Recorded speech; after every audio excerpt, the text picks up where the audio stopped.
पिला माने आमे दुईटी बाहु और गोटे कोण देइथिले त्रिभुज अंकन करबा जानिथिले। एबे आमे कोन करबा दुईटी कोण और गोटे बाहु थिले किपरि त्रिभुज अंकन करा जाय आमे त्रिभुज अंकन करबा। तर त्रिभुजर बाहुर दैर्घ्य देछि 4 सेमी आउ तार आ गोटे कोण दुईटी कोणर परिमाण 60 डिग्री और 60 डिग्री अछि। आमे त्रिभुज अंकन करबा। एटी 4 सेमी देछि च छ जो त्रिभुज आमे अंकन करबा तार च छ र दैर्घ्य 4 सेमी च कोण 60 डिग्री छ कोण 60 डिग्री आमे त्रिभुज अंकन करबा। एटा रफ रे देखिले आमे वर्तमान अंकन करबा। वर्तमान से अंकन करिया पय प्रथमे आमे कोन करबा बाहुटी गुटे च छ रेखाखंड अंकन करबा। च छ रेखाखंड अंकन करिया पय आमे गुटे बिंदु नेले तार नाम च देले तापरे से च बिंदुरु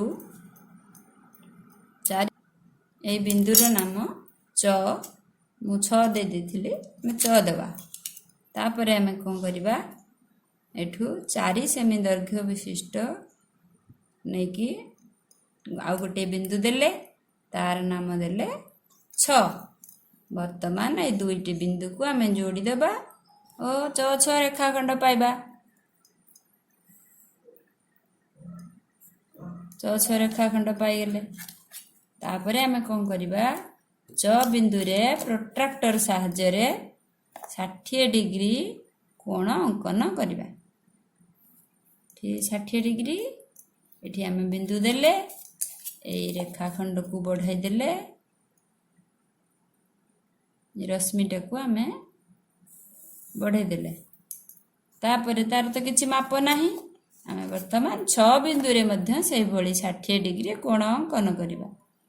प्रोट्रैक्टर रे एठी देखिबा ए आधार रेखा ऊपर रहिला ना बिंदु ऊपर केंद्र बिंदु ऊपर रखिले शीर्ष को 6 बिंदु को तापरे ताकू आधार रेखा को एई बाम पटरू आमे देनेले नै कि एपटरू आमे 60 डिग्री नबा। एपटरू 60 डिग्री हेले प्रथमे 0 रु आरंभ करबा 0 10 20 30 40 50 60 एठी आमे आ गोटे बिंदु देले बिंदु देखि एही रश्मिटी को मध्य आमे वर्तमान बढ़ाई दबा 6 बिंदुरु ए दुईटी बिंदु को आमे जोड़ी दबा।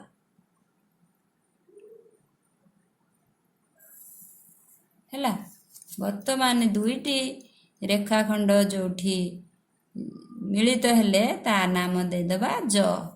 एटा हला हमर आवश्यकीय बिंदु आमे च छ ज त्रिभुज वर्तमान पाई गेले। ए च छ र परिमाण हला 4 सेमी च कोण र परिमाण 60 डिग्री छ कोण र परिमाण मध्य 60 डिग्री हैला। आमे वर्तमान च छ ज त्रिभुज पाई गेले।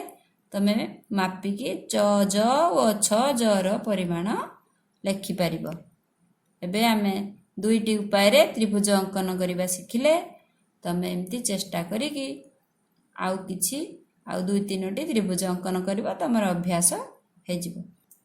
तमे कोन करिवो तमर जो गणित बहिर गणित धारा बहिर 20 पृष्ठ रे थिबा जो अभ्यास कार्य को 1 नंबर रु 6 नंबर जाय जो प्रश्न उडा देछि करिवो। जोठी तुमको न आसीबो मते सेटा पचारिवो मु तुमको पुनी ए व्हाट्सएप माध्यम रे पचारिवो कहि देबी। रहउछि।